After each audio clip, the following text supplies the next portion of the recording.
Ayan, good evening po mga kadada. Nagka-out ko lang sa trabaho. Good evening po sa inyong lahat.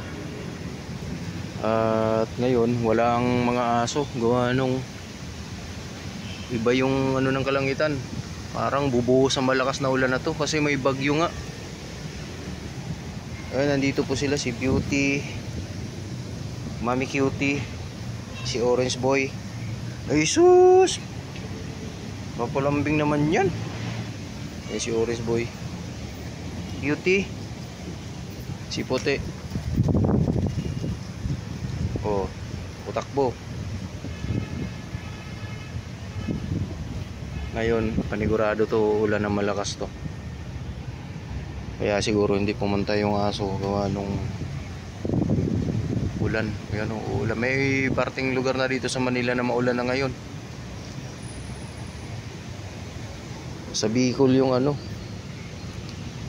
matindi ang ano sa Bicol. Bagyong Catherine. Shh, Orange Boy. Ayan sila.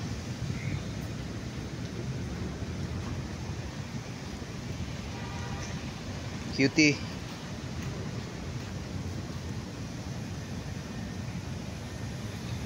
Tingin ko hindi na pupunta yun ngayon. Yung mga aso. Puti.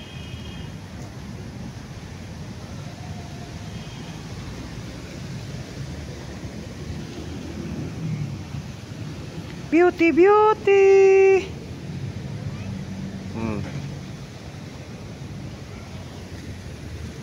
Tingin si Puti guys, ang tabanan niya. Puriya usok.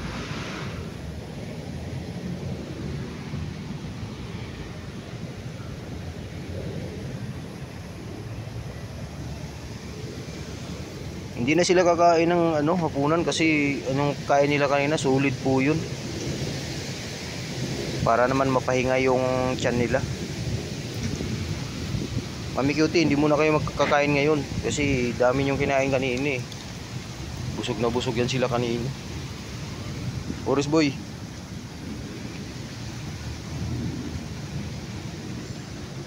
No, bundat pa nga yung tiyan nyo.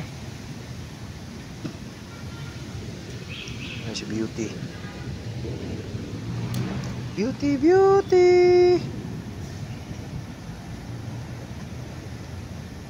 Inom ka na tubig dyan, Orange Boy. Yan, may tubig yan eh.